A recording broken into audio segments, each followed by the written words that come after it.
Adventure of the Missing Brother. Mr. Charles Phillips was, as has been hinted, a gentleman of pronounced scientific tastes. In his early days he had devoted himself with fond enthusiasm to the agreeable study of biology, and a brief monograph on the embryology of the microscopic Holothuria had formed his first contribution to the belles lettres. Later he had somewhat relaxed the severity of his pursuits, and had dabbled in the more frivolous subjects of paleontology and ethnology. He had a cabinet in his sitting room whose drawers were stuffed with rude flint implements, and a charming fetish from the South Seas was the dominant note in the decorative scheme of the apartment. Flattering himself with the title of materialist, he was in truth one of the most credulous of men. But he required a marvel to be neatly draped in the robes of science before he would give it any credit, and the wildest dreams took solid shape to him if only the nomenclature were severe and irreproachable. He laughed at the witch, but quailed before the powers of the hypnotist, lifting his eyebrows when Christianity was mentioned, but adoring protyle and the ether. For the rest, he prided himself on a boundless skepticism. The average tale of wonder he heard with nothing but contempt, and he would certainly not have credited a word or syllable of Dyson's story of the pursuer and pursued unless the gold coin had been produced as visible and tangible evidence. As it was, he half suspected that Dyson had imposed on him. He knew his friend's disordered fancies, and his habit of conjuring up the marvellous to account for the entirely commonplace, and on the whole he was inclined to think that the so-called facts in the odd adventure had been gravely distorted in the telling. Since the evening on which he had listened to the tale, he had paid Dyson a visit and had delivered himself of some serious talk on the necessity of accurate observation, and the folly, as he put it, of using a kaleidoscope instead of a telescope in the view of things, to which remarks his friend had listened with a smile that was extremely sardonic. "My dear fellow," Dyson had remarked at last, "you will allow me to tell you that I see your drift perfectly. However, you will be astonished to hear that I consider you to be the visionary, while I am a sober and serious spectator of human life. You have gone round the circle, and while you fancy yourself far in the golden land of new philosophies, you are in reality a dweller in metaphorical Clapham. Your scepticism has defeated itself and become a monstrous credulity. You are, in fact, in the position of the bat or owl, I forget which it was, who denied the existence of the sun at noonday, and I shall be astonished if you do not one day come to me full of contrition for your manifold intellectual errors, with a humble resolution to see things in their true light for the future." This tirade had left Mr. Phillips unimpressed. He considered Dyson as hopeless, and he went home to gloat over some primitive stone implements that a friend had sent him from India. He found that his landlady, seeing them displayed in all their rude formlessness upon the table, had removed the collection to the dustbin, and had replaced it by lunch, and the afternoon was spent in malodorous research. Mrs. Brown, hearing these stones spoken of as very valuable knives, had called him in his hearing poor Mr. Phillips, and between rage and evil odours he spent a sorry afternoon. It was 4 o'clock before he had completed his work of rescue, and overpowered with the flavours of decaying cabbage leaves, Phillips felt that he must have a walk to gain an appetite for the evening meal. Unlike Dyson, he walked fast, with his eyes on the pavement, absorbed in his thoughts and oblivious of the life around him, and he could not have told by what streets he had passed when he suddenly lifted up his eyes and found himself in Leicester Square. The grass and flowers pleased him, and he welcomed the opportunity of resting for a few minutes, and glancing around he saw a bench which had only one occupant, a lady, and as she was seated at one end, Phillips took up a position at the other extremity, and began to pass in angry review the events of the afternoon. He had noticed as he came up to the bench that the person already there was neatly dressed, and to all appearance young. Her face he could not see, as it was turned away in apparent contemplation of the shrubs, and moreover shielded with her hand. But it would be doing wrong to Mr. Phillips to imagine that his choice of a seat was dictated by any hopes of an affair of the heart. He had simply preferred the company of one lady to that of 5 dirty children, and having seated himself, was immersed directly in thoughts of his misfortunes. He had meditated changing his lodgings, but now, on a judicial review of the case in all its bearings, his calmer judgment told him that the race of landladies is like to the race of the leaves, and that there was but little to choose between them. He resolved, however, to talk to Mrs. Brown, the offender, very coolly and yet severely, to point out the extreme indiscretion of her conduct, and to express a hope for better things in the future. With this decision registered in his mind, Phillips was about to get up from the seat and move off, when he was intensely annoyed to hear a stifled sob, evidently from the lady, who still continued her contemplation of the shrubs and flower beds. He clutched his stick desperately, and in a moment would have been in full retreat, when the lady turned her face towards him, and with a mute entreaty bespoke his attention. She was a young girl with a quaint and piquant rather than a beautiful face, and she was evidently in the bitterest distress.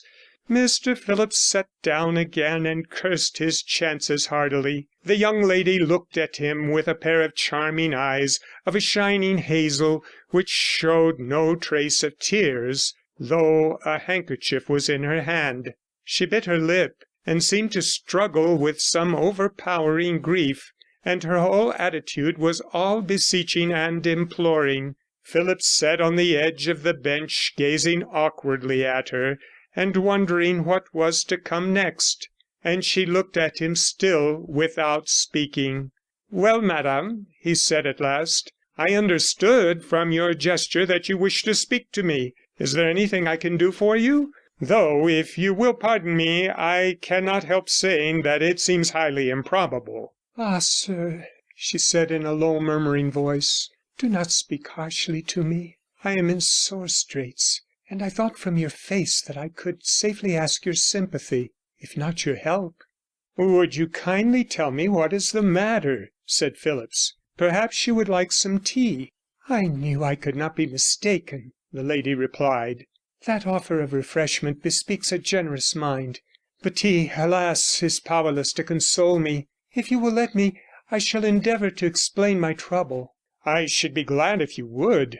"I shall do so, and I shall try to be brief, in spite of the numerous complications which have made me, young as I am, tremble before what seems the profound and terrible mystery of existence.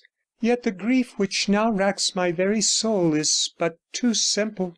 I have lost my brother." "Lost your brother? How on earth can that be?" "I see I must trouble you with a few particulars.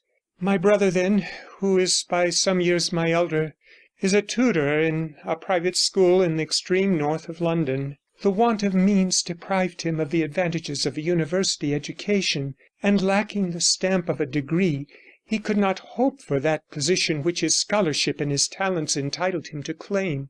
He was thus forced to accept the post of classical master at Dr. Saunderson's Highgate Academy for the Sons of Gentlemen.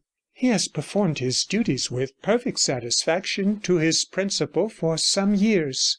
My personal history need not trouble you. It will be enough if I tell you that for the last month I have been governess in a family residing at Tooting. My brother and I have always cherished the warmest mutual affection, and those circumstances into which I need not enter have kept us apart for some time, yet we have never lost sight of one another.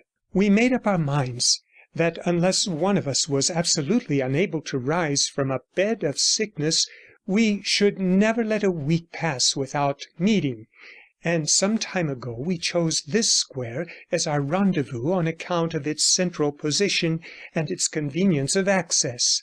And indeed, after a week of distasteful toil, my brother felt little inclination for much walking, and we have often spent 2 or 3 hours on this bench, speaking of our prospects of happier days when we were children. In the early spring it was cold and chilly, still we enjoyed the short respite, and I think that we were often taken for a pair of lovers as we sat close together, eagerly talking. Saturday after Saturday we have met each other here, and though the doctor told him it was madness, my brother would not allow the influenza to break the appointment. That was some time ago. Last Saturday we had a long and happy afternoon, and separated more cheerfully than usual, feeling that the coming week would be bearable, and resolving that our next meeting should be, if possible, still more pleasant. I arrived here at the time agreed upon, 4 o'clock, and sat down and watched for my brother, expecting every moment to see him advancing towards me from that gate at the north side of the square. 5 minutes passed by, and he had not arrived. I thought that he must have missed his train, and the idea that our interview would be cut short by 20 minutes or perhaps half an hour saddened me. I had hoped we should be so happy together today. Suddenly, moved by I know not what impulse, I turned abruptly round, and how can I describe to you my astonishment when I saw my brother advancing slowly towards me from the southern side of the square, accompanied by another person? My first thought, I remember, had in it something of resentment that this man, whoever he was, should intrude himself into our meeting. I wondered who it could possibly be, for my brother had, I may say, no intimate friends. Then, as I looked still at the advancing figures, another feeling took possession of me. It was a sensation of bristling fear, the fear of the child in the dark, unreasonable and unreasoning, but terrible, clutching at my heart as if with the cold grip of a dead man's hands. Yet I overcame the feeling and looked steadily at my brother, waiting for him to speak, and more closely at his companion. Then I noticed that this man was leading my brother rather than walking arm in arm with him. He was a tall man, dressed in quite ordinary fashion. He wore a high bowler hat and, in spite of the warmth of the day, a plain black overcoat, tightly buttoned, and I noticed his trousers, of a quiet black and grey stripe. His face was commonplace too, and indeed I cannot recall any special features or any trick of expression, for though I looked at him as he came near, curiously enough his face made no impression on me. It was as though I had seen a well-made mask. They passed in front of me, and to my unutterable astonishment I heard my brother's voice speaking to me, though his lips did not move, nor his eyes look into mine.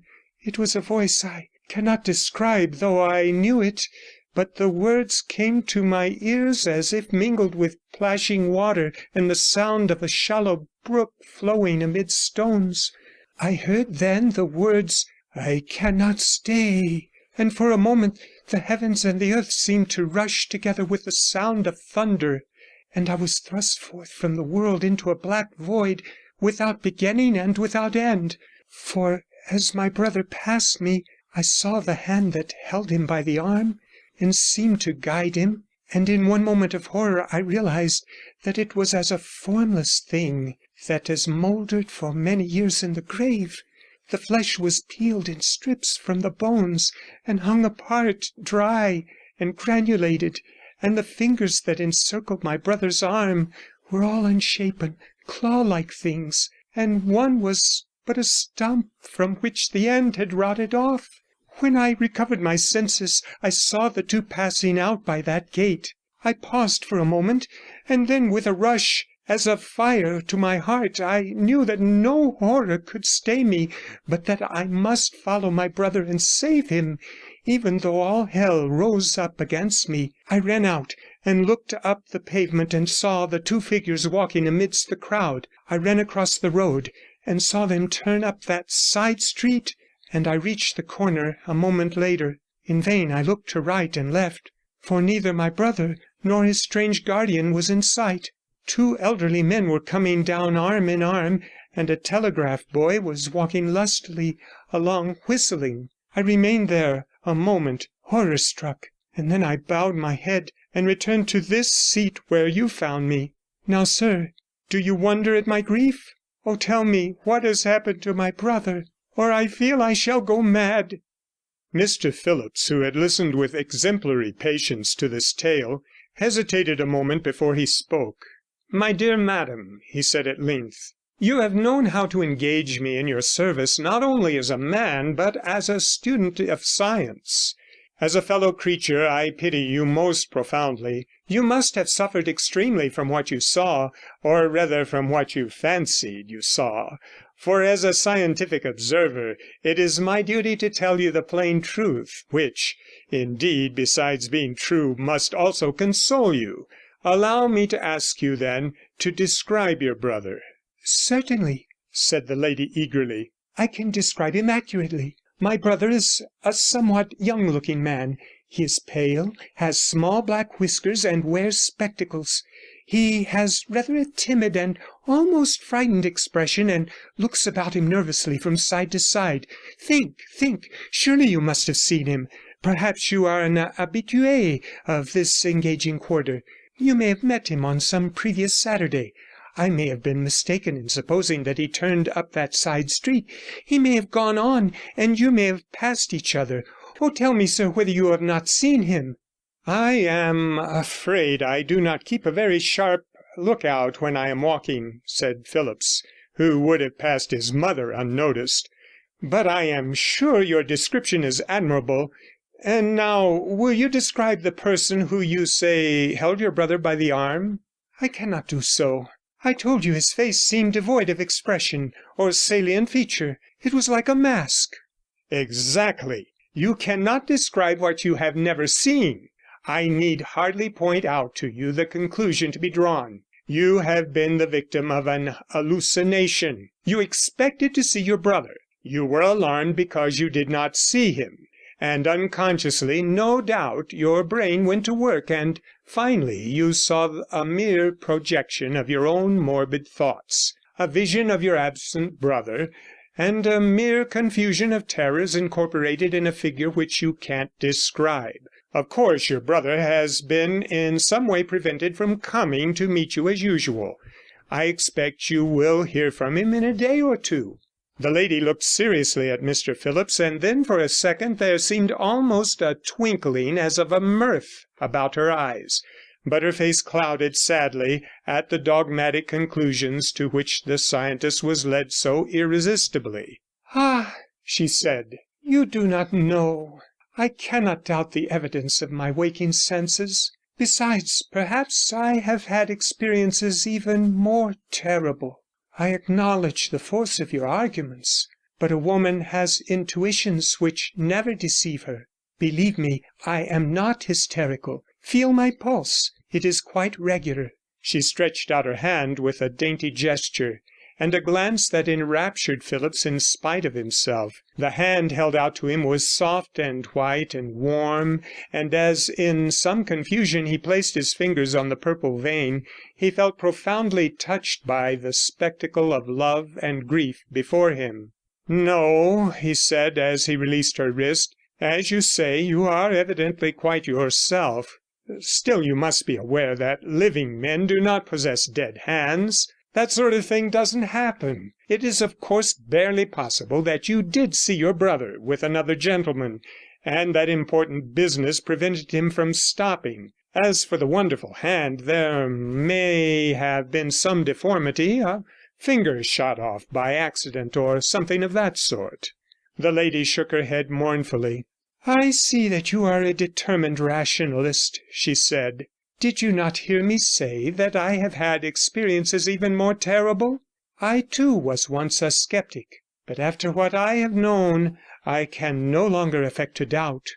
'Madam,' replied Mr. Phillips, No one shall make me deny my faith. I will never believe, nor will I pretend to believe, that 2 and 2 make 5, nor will I on any pretences admit the existence of two-sided triangles.' 'You are a little hasty,' rejoined the lady.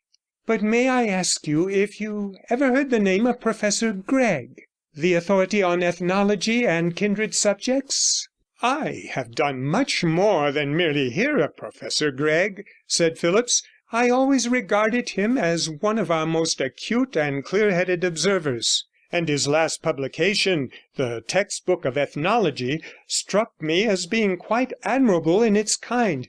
Indeed, the book had but come into my hands when I heard of the terrible accident which cut short Gregg's career. He had, I think, taken a country house in the west of England for the summer, and is supposed to have fallen into a river. So far as I remember, his body was never recovered.' 'Sir, I am sure that you are discreet. Your conversation seems to declare as much, and the very title of that little work of yours which you mentioned assures me that you are no empty trifler. In a word, I feel that I may depend on you. You appear to be under the impression that Professor Gregg is dead. I have no reason to believe that it is the case.' 'What?' cried Phillips, astonished and perturbed. 'You do not hint that there was anything disgraceful?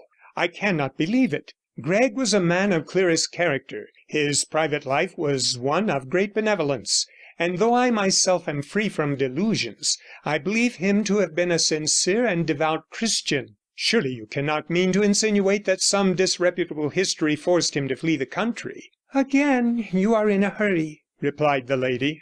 'I said nothing of all this. Briefly, then, I must tell you that Professor Gregg left his house one morning in full health, both of mind and body. He never returned, but his watch and chain, a purse containing 3 sovereigns in gold, and some loose silver with a ring that he wore habitually, were found 3 days later on a wild and savage hillside many miles from the river.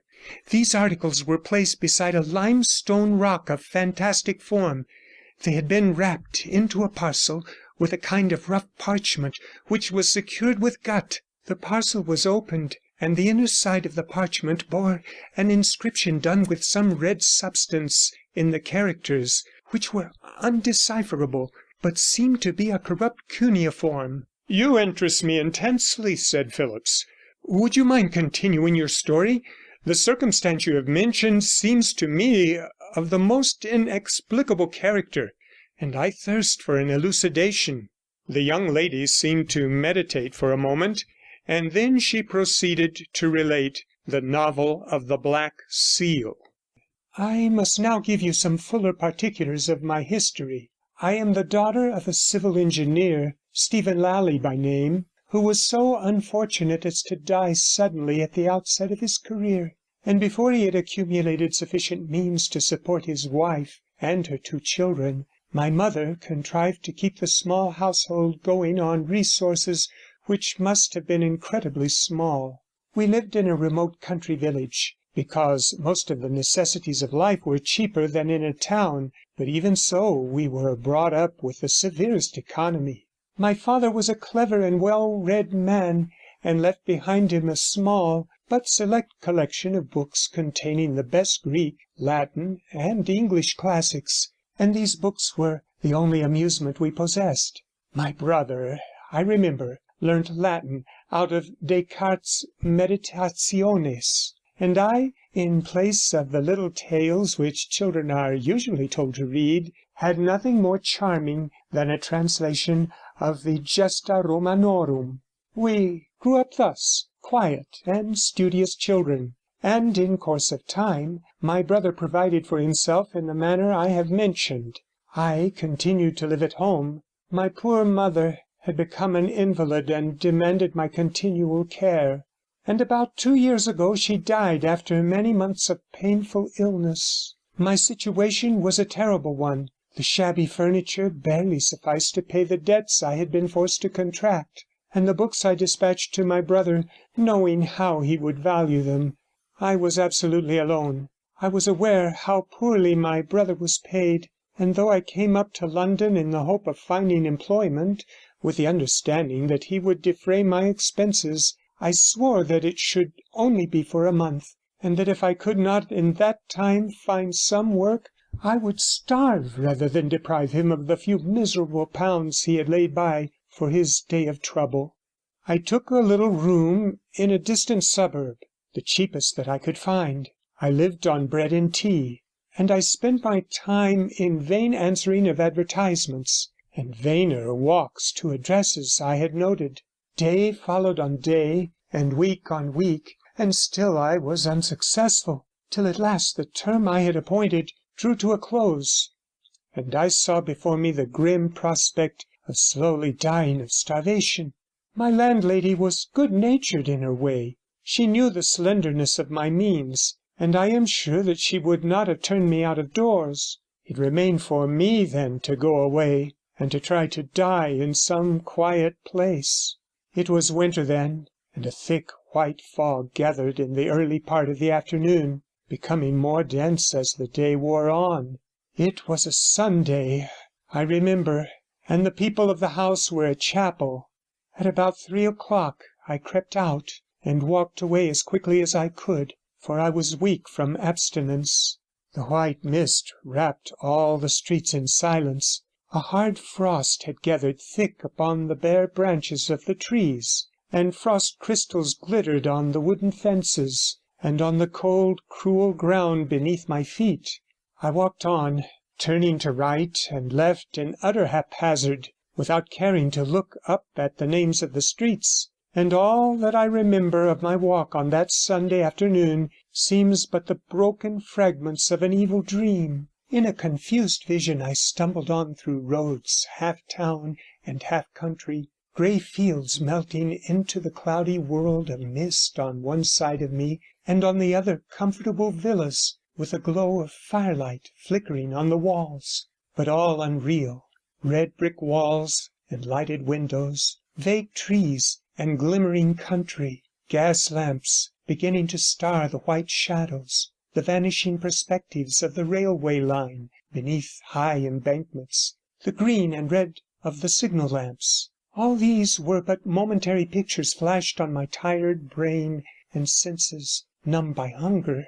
Now and then I would hear a quick step ringing on the iron road, and men would pass me well wrapped up, walking fast for the sake of warmth, and no doubt eagerly foretasting the pleasures of a glowing hearth, with curtains tightly drawn about the frosted panes, and the welcomes of their friends. But as the early evening darkened and night approached, foot passengers got fewer and fewer, and I passed through street after street alone. In the white silence I stumbled on, as desolate as if I trod the streets of a buried city, and as I grew more weak and exhausted, something of the horror of death was folding thickly round my heart. Suddenly, as I turned a corner, someone accosted me courteously beneath the lamp post, and I heard a voice asking if I could kindly point the way to Avon Road. At the sudden shock of human accents I was prostrated, and my strength gave way. I fell all huddled on the sidewalk, and wept and sobbed and laughed in violent hysteria. I had gone out prepared to die, and as I stepped across the threshold that had sheltered me, I consciously bade adieu to all hopes and all remembrances. The door clanged behind me with the noise of thunder, and I felt that an iron curtain had fallen on the brief passage of my life, that henceforth I was to walk a little way in a world of gloom and shadow. I entered on the stage of the first act of death. Then came my wandering in the mist, the whiteness wrapping all things, the void streets, the muffled silence, till when that voice spoke to me it was as if I had died and life returned to me. In a few minutes I was able to compose my feelings, and as I rose I saw that I was confronted by a middle-aged gentleman of pleasing appearance, neatly and correctly dressed. He looked at me with an expression of great pity, but before I could stammer out my ignorance of the neighbourhood, for indeed I had not the slightest notion of where I had wandered, he spoke. 'My dear madam,' he said, 'you seem in some terrible distress. You cannot think how you alarmed me. But may I inquire the nature of your trouble? I assure you that you can safely confide in me.' 'You are very kind,' I replied, 'but I fear there is nothing to be done. My condition seems a hopeless one.' 'Oh, nonsense, nonsense! You are too young to talk like that. Come, let us walk down here, and you must tell me your difficulty. Perhaps I may be able to help you.' There was something very soothing and persuasive in his manner, and as we walked together I gave him an outline of my story, and told him of the despair that had pressed me almost to death. 'You were wrong to give in so completely,' he said, when I was silent.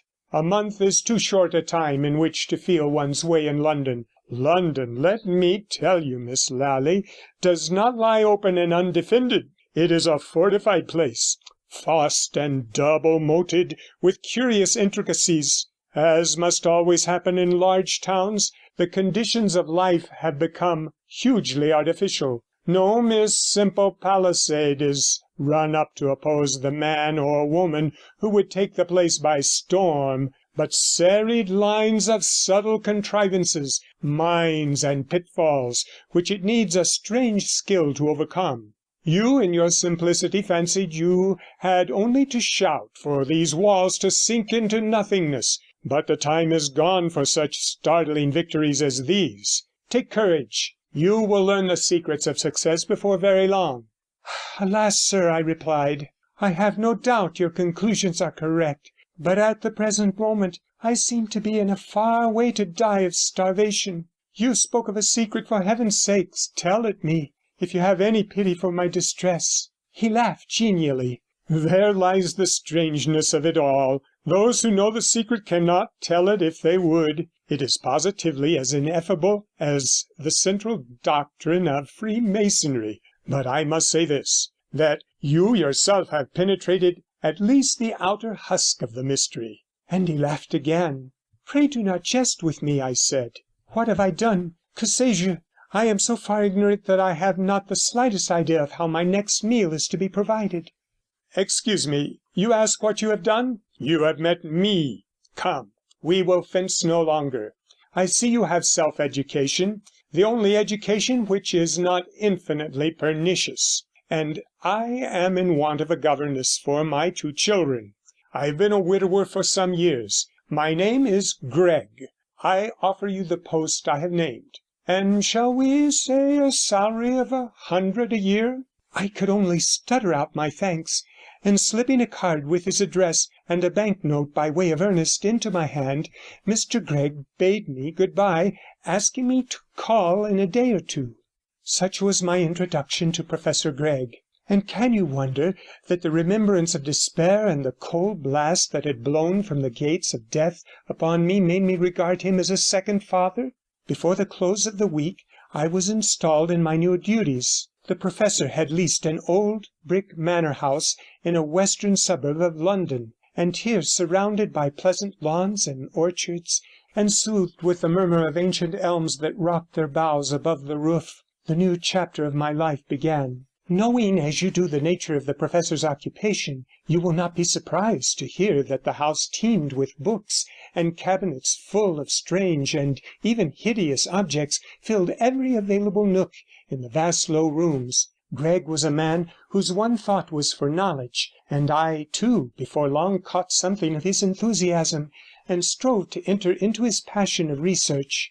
In a few months I was perhaps more his secretary than the governess of the 2 children, and many a night I have sat at the desk in the glow of the shaded lamp, while he, pacing up and down in the rich gloom of the firelight, dictated to me the substance of his textbook of ethnology. But amidst these more sober and accurate studies I always detected a something hidden, a longing and desire for some object to which he did not allude, and now and then he would break short in what he was saying and lapse into reverie, entranced, as it seemed to me, by some distant prospect of adventurous discovery.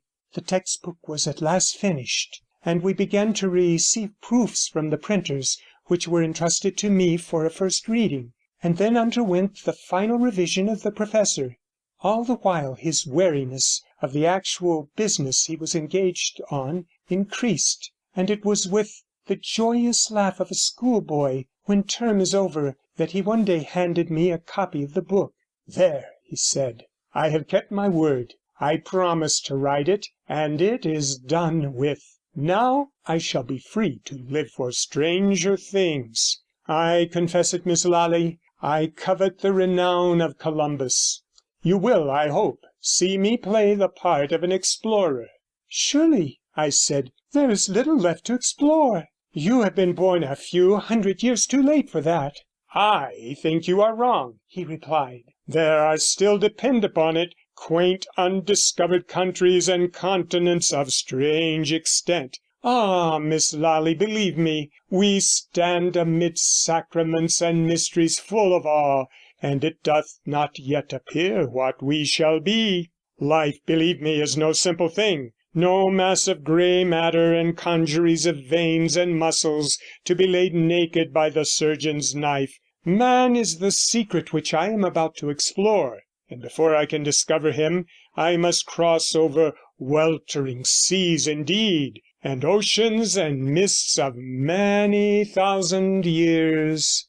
You know the myth of the lost Atlantis? What if it be true, and I am destined to be called the discoverer of that wonderful land?" I could see excitement boiling beneath his words, and in his face was the heat of the hunter. Before me stood a man who believed himself summoned to tourney with the unknown. A pang of joy possessed me when I reflected that I was to be in a way associated with him in the adventure, and I too burned with the lust of the chase, not pausing to consider that I knew not what we were to unshadow.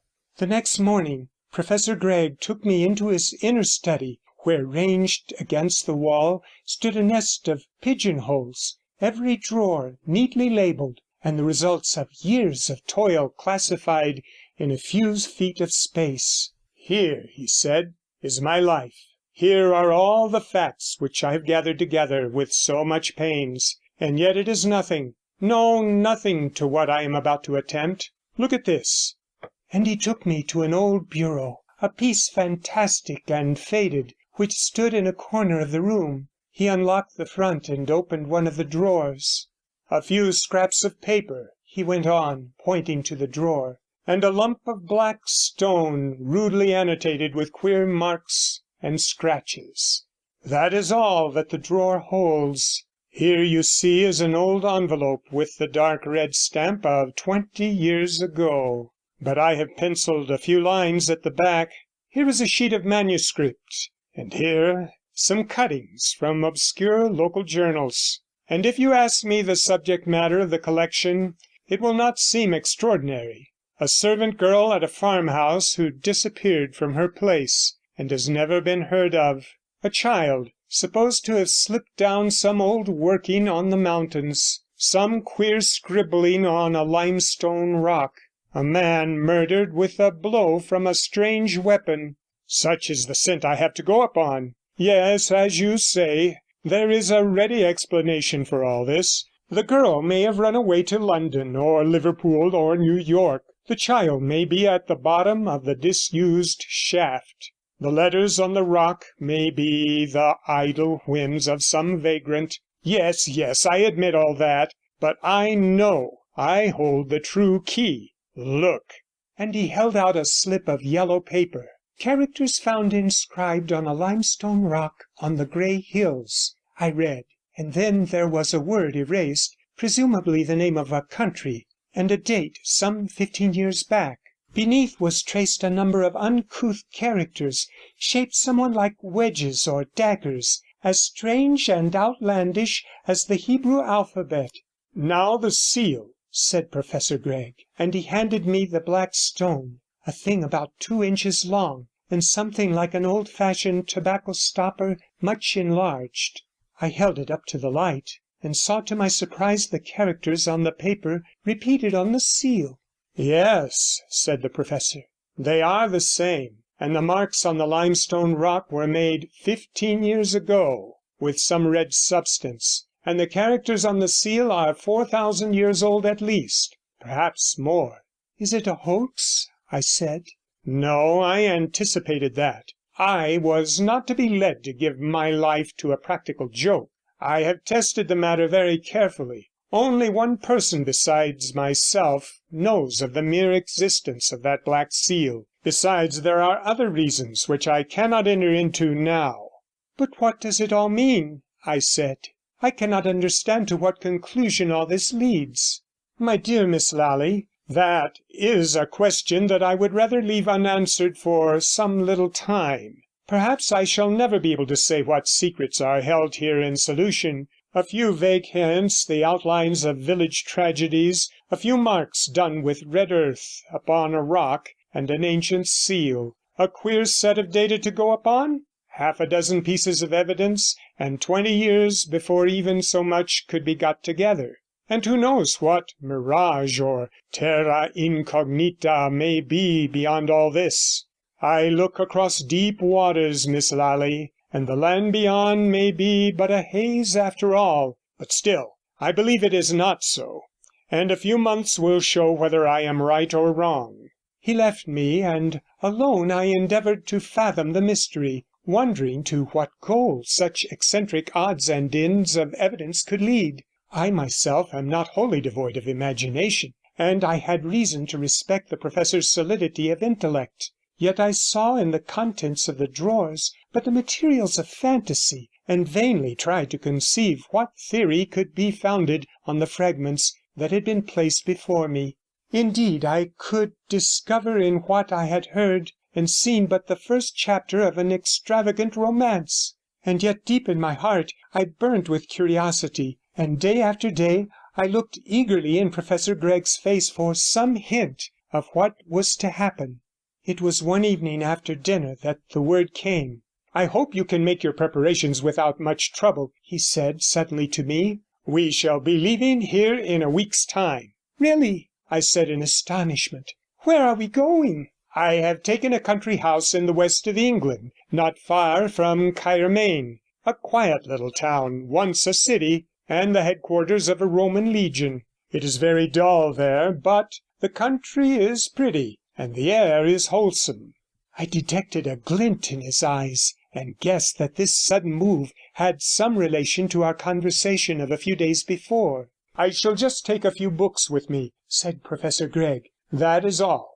Everything else will remain here for our return. I have got a holiday,' he went on, smiling at me, 'and I shan't be sorry to quit for a time my old bones and stones and rubbish. Do you know,' he went on, 'I have been grinding away at facts for 30 years. It is time for fancies.' The days passed quickly. I could see that the professor was all quivering with suppressed excitement, and I could scarce credit the eager appetence of his glance as we left the old manor house behind us and began our journey. We set out at midday, and it was in the dusk of the evening that we arrived at a little country station. I was tired and excited, and the drive through the lanes seemed all a dream. First the deserted streets of a forgotten village, while I heard Professor Gregg's voice talking of the Augustan legion, and the clash of arms, and all the tremendous pomp that followed the eagles. Then the broad river swimming to full tide, with the last afterglow glimmering duskily in the yellow water, the wide meadows, the cornfields whitening, and the deep lane winding on the slope between the hills and the water. At last we began to ascend, and the air grew rarer. I looked down and saw the pure white mist tracking the outline of the river like a shroud, and a vague and shadowy country, imaginations and fantasy of swelling hills and hanging woods, and half-shaped outlines of hills beyond, and in the distance the glare of the furnace fire on the mountain, glowing by turns a pillar of shining flame and fading to a dull point of red. We were slowly mounting a carriage drive, and then there came to me the cool breath and the secret of the great wood that was above us. I seemed to wander in its deepest depths, and there was the sound of trickling water, the scent of the green leaves, and the breath of the summer night. The carriage stopped at last, and I could scarcely distinguish the form of the house as I waited a moment at the pillared porch. The rest of the evening seemed a dream of strange things bounded by the great silence of the wood and the valley and the river. The next morning when I awoke and looked out of the bow window of the big old-fashioned bedroom, I saw under a grey sky a country that was still all mystery. The long lovely valley, with the river winding in and out below, crossed in mid-vision by a medieval bridge of vaulted and buttressed stone, the clear presence of the rising ground beyond, and the woods that I had only seen in shadow the night before seemed tinged with enchantment, and the soft breath of air that sighed in at the open pane was like no other wind. I looked across the valley, and beyond, hill followed on hill as wave on wave, and here a faint blue pillar of smoke rose still in the morning air from the chimney of an ancient grey farmhouse. There was a rugged height crowned with dark firs, and in the distance I saw the white streak of a road that climbed and vanished into some unimagined country. But the boundary of all was a great wall of mountain, vast in the west, and ending like a fortress with a steep ascent and a domed tumulus clear against the sky. I saw Professor Gregg walking up and down the terrace path below the windows, and it was evident that he was revelling in the sense of liberty, and the thought that he had for a while bidden goodbye to task work. When I joined him, there was exultation in his voice as he pointed out the sweep of valley and the river that wound beneath the lovely hills. "Yes," he said, "it is a strange and beautiful country, and to me, at least, it seems full of mystery. You have not forgotten the drawer I showed you, Miss Lally? No, and you have guessed that I have come here not merely for the sake of the children and the fresh air?" "I think I have guessed as much as that," I replied. "But you must remember, I do not know the mere nature of your investigations, and as for the connection between the search and this wonderful valley, it is past my guessing." He smiled queerly at me. "You must not think I am making a mystery for the sake of mystery," he said. "I do not speak out because so far there is nothing to be spoken. Nothing definite, I mean, nothing that can be set down in hard black and white, as dull and sure and irreproachable as any blue book. And then I have another reason. Many years ago a chance paragraph in a newspaper caught my attention and focused in an instant the vagrant thoughts and half-formed fancies of many idle and speculative hours into a certain hypothesis. I saw at once that I was treading on a thin crust. My theory was wild and fantastic in the extreme, and I would not for any consideration have written a hint of it for publication. But I thought that in the company of scientific men like myself, men who knew the course of discovery and were aware that the gas that blazes and flares in the gin palace was once a wild hypothesis, I thought that with such men as these I might hazard my dream. Let us say Atlantis, or the Philosopher's Stone, or what you like, without danger of ridicule. I found I was grossly mistaken. My friends looked blankly at me and at one another, and I could see something of pity, and something also of insolent contempt in the glances they exchanged. One of them called on me next day and hinted that I must be suffering from overwork and brain exhaustion. In plain terms, I said, you think I am going mad. I think not. And I showed him out with some little appearance of heat. Since that day, I vowed that I would never whisper the nature of my story to any living soul. To no one but yourself have I ever shown the contents of that drawer. After all, I may be following a rainbow. I may have been misled by the play of coincidence. But as I stand here in this mystic hush and silence, beneath the woods and wild hills, I am more than ever sure that I am hot on the scent. Come, it is time we went in." To me in all this there was something both of wonder and excitement. I knew how in his ordinary work Professor Gregg moved step by step, testing every inch of the way, and never venturing on assertion without proof that was impregnable. Yet I divined more from his glance and the vehemence of his tone than from the spoken word that he had in his every thought the vision of the almost incredible continually with him, and I, who was with some share of imagination no little of a sceptic, offended at a hint of the marvellous, could not help asking myself whether he were cherishing a monomania and barring out from this one subject all the scientific method of his other life. Yet with this image of mystery haunting my thoughts, I surrendered wholly to the charm of the country. Above the fated house on the hillside began the great forest, a long dark line seen from the opposing hills, stretching above the river for many a mile from north to south, and yielding in the north to even wilder country, barren and savage hills, and rugged commonland, a territory all strange and unvisited, and more unknown to Englishmen than the very heart of Africa. The space of a couple of steep fields alone separated the house from the woods, and the children were delighted to follow me up the long alleys of undergrowth beneath smooth pleached walls of shining beech to the highest point in the wood, whence one looked on one side across the river and the rise and fall of the country to the great western mountain wall, and on the other over the surge and dip of the myriad trees of the forest, over level meadows and the shining yellow sea to the faint coast beyond.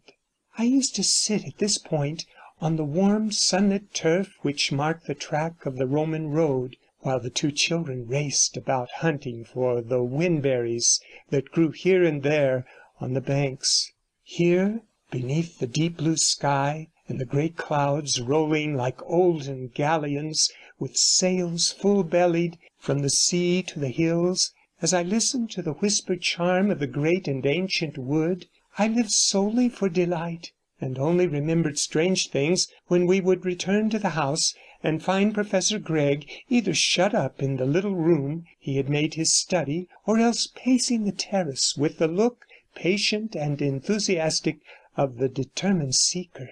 One morning, some 8 or 9 days after our arrival, I looked out of my window and saw the whole landscape transmuted before me. The clouds had dipped low and hidden the mountain in the west. The southern wind was driving the rain in shifting pillars up the valley, and the little brooklet that burst the hill below the house now raged, a red torrent, down the river. We were perforce obliged to keep snug within doors, and when I had attended to my pupils, I sat down in the morning room, where the ruins of a library still encumbered an old-fashioned bookcase. I had inspected the shelves once or twice, but their contents had failed to attract me. Volumes of 18th century sermons, an old book on farriery, a collection of poems by persons of quality, Prideaux's Connection, and an odd volume of Pope were the boundaries of the library, and there seemed little doubt that everything of interest or value had been removed. Now, however, in desperation, I began to re-examine the musty sheepskin and calf bindings, and found, much to my delight, a fine old quarto printed by the Stefani, containing 3 books of Pomponius Mela, De Situ Orbis, and other of the ancient geographers. I knew enough of Latin to steer my way through an ordinary sentence, and I soon became absorbed by the odd mixture of fact and fancy, light shining on a little of the space of the world, and beyond, mist and shadow and awful forms. Glancing over the clear printed pages, my attention was caught by the heading of a chapter in Solinus, and I read the words, Mira de intimis gentibus Libiae, de lapide hexe contalito. The wonders of the people that inhabit the inner parts of Libya, and the stone called 60 stone. The odd title attracted me, and I read on. Gens ista avia secreta habitat, in montibus horrendis feda mysteria celebrat. de omnibus nihil aliud illi preferunt quam figuram, ab humano ritu porsus exulant, oderunt deum lucis, stridunt potius quam locuuntur, vox absona nec sine horrore auditur, lapide quodam gloriantur, quem execontaliton vocant, dicunt enim unc lapidem sexaginta notas ostendere, cuius lapidis nomen secretum ineffabile colunt quod ixaxar. This folk, I translated to myself, dwells in remote and secret places, and celebrates foul mysteries on savage hills. Nothing have they in common with men, save the face, and the customs of humanity are wholly strange to them, and they hate the sun. They hiss rather than speak, their voices are harsh, and not to be heard without fear. They boast of a certain stone which they call 60 stone, for they say that it displays 60 characters, and this stone has a secret unspeakable name, which is Ixaxar. I laughed at the queer inconsequence of all this, and thought it fit for Sinbad the Sailor or other of the supplementary nights. When I saw Professor Gregg in the course of the day, I told him of my find in the bookcase, and the fantastic rubbish I had been reading. To my surprise, he looked up at me with an expression of great interest. "This is really very curious," he said.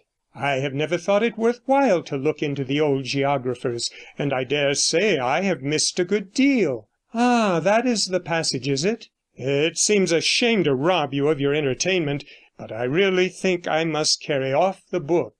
The next day the professor called me to come to the study. I found him sitting at a table in the full light of the window, scrutinizing something very attentively with a magnifying glass. "Ah, Miss Lally," he began, "I want to use your eyes. This glass is pretty good, but not like my old one that I left in town. Would you mind examining the thing yourself and telling me how many characters are cut on it?" He handed me the object in his hand. I saw that it was the black seal he had shown me in London, and my heart began to beat with the thought that I was presently to know something. I took the seal, and holding it up to the light, checked off the grotesque dagger-shaped characters one by one. "I make 62, I said at last. 62? Nonsense! It's impossible. Ah, I see what you have done. You have counted that and that," and he pointed to 2 marks which I had certainly taken for letters with the rest. Yes, yes, Professor Gregg went on, "but those are obvious scratches done accidentally. I saw that at once. Yes, then that's quite right. Thank you very much, Miss Lally." I was going away rather disappointed at my having been called in merely to count a number of marks on the black seal, when suddenly there flashed into my mind what I had read in the morning. "But, Professor Gregg," I cried breathless, the seal, why, it is the stone Hexacontalitos that Solinus writes of. It is Ixaxar." "Yes," he said, "I suppose it is. Or it may be a mere coincidence. It never does to be too sure, you know, in these matters. Coincidence killed the professor." I went away puzzled by what I had heard, and as much as ever at a loss to find the ruling clue in this maze of strange evidence. For 3 days the bad weather lasted, changing from driving rain to a dense mist, fine and dripping, and we seemed to be shut up in a white cloud that veiled all the world away from us. All the while Professor Gregg was darkling in his room, unwilling, it appeared, to dispense confidences or talk of any kind. I heard him walking to and fro with a quick, impatient step, as if he were in some way wearied of inaction. The 4th morning was fine, and at breakfast the professor said briskly, "We want some extra help about the house. A boy of 15 or 16, you know. There are a lot of little odd jobs that take up the maid's time, which a boy could do much better." "The girls have not complained to me in any way," I replied. Indeed, Anne said there was much less work than in London, owing to there being so little dust. Ah, yes, they are very good girls, but I think we shall do much better with a boy. In fact, that is what has been bothering me for the last 2 days.' 'Bothering you?' I said in astonishment, for as a matter of fact the professor never took the slightest interest in the affairs of the house. 'Yes,' he said, 'the weather, you know. I really couldn't go out in that Scotch mist. I don't know the country very well, and I should have lost my way. But I am going to get the boy this morning.' 'But how do you know there is such a boy as you want anywhere about?' 'Oh, I have no doubt as to that. I may have to walk a mile or 2 at the most, but I am sure to find just the boy I require.' I thought the professor was joking, but though his tone was airy enough, there was something grim and set about his features that puzzled me. He got his stick and stood at the door, looking meditatively before him, and as I passed through the hall he called to me. 'By the way, Miss Lally, there was one thing I wanted to say to you. I dare say you may have heard that some of these country lads are not over bright. Idiotic would be a harsh word to use, and they are usually called naturals, or something of the kind.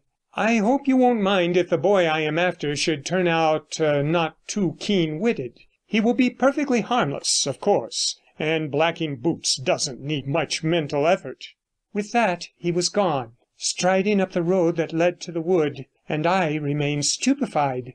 And then, for the first time, my astonishment was mingled with a sudden note of terror, arising I knew not whence, and all unexplained even to myself. And yet I felt about my heart for an instant something of the chill of death, and that shapeless, formless dread of the unknown that is worse than death itself.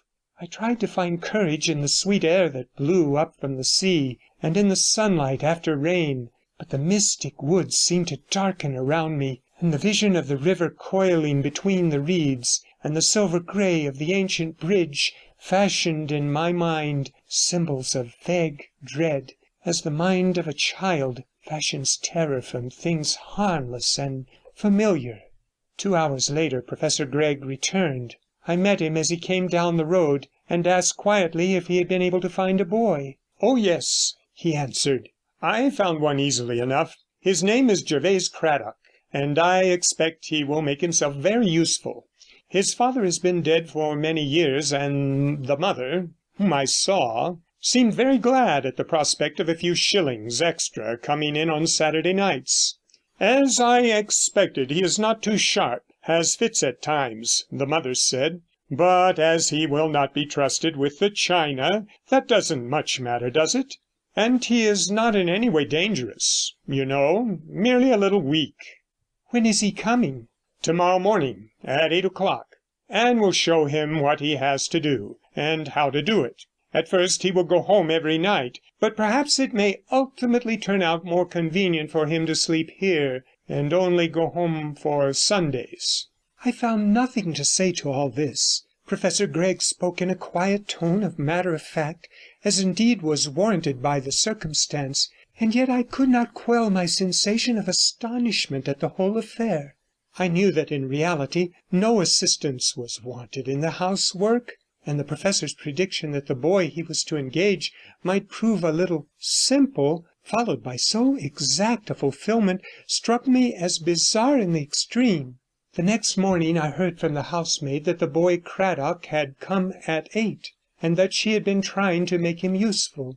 'He doesn't seem quite all there, I don't think, miss,' was her comment, and later in the day I saw him helping the old man who worked in the garden. He was a youth of about 14, with black hair and black eyes, and an olive skin, and I saw at once from the curious vacancy of his expression that he was mentally weak. He touched his forehead awkwardly as I went by, and I heard him answering the gardener in a queer, harsh voice that caught my attention. It gave me the impression of someone speaking deep below under the earth, and there was a strange sibilance like the hissing of the phonograph as the pointer travels over the cylinder. I heard that he seemed anxious to do what he could, and was quite docile and obedient. and Morgan the gardener, who knew his mother, assured me he was perfectly harmless. He's always a bit queer, he said, and no wonder, after what his mother went through before he was born. I did know his father, Thomas Cradock, well, and a very fine workman he was too indeed. He got something wrong with his lungs owing to working in the wet woods, and never got over it, and went off quite sudden like, and they do say as how Mrs. Cradock was quite off her head. Anyhow, she was found by Mr. Hillier Ty Koch all crouched up on the Grey Hills, over there, crying and weeping like a lost soul, and Gervase, he was born about 8 months afterwards, and as I was saying, he was a bit queer always, and they do say when he could scarcely walk he would frighten the other children into fits with noises he would make. A word in the story had stirred up some remembrance within me, and, vaguely curious, I asked the old man where the Grey Hills were. 'Up there,' he said, with the same gesture he had used before. 'You go past the Fox and Hounds and through the forest by the old ruins. It's a good 5 miles from here, and strange sort of a place. The poorest soil between this and Monmouth, they do say, and though it's good feed for sheep. Yes, it was a sad thing for poor Mrs. Cradock.'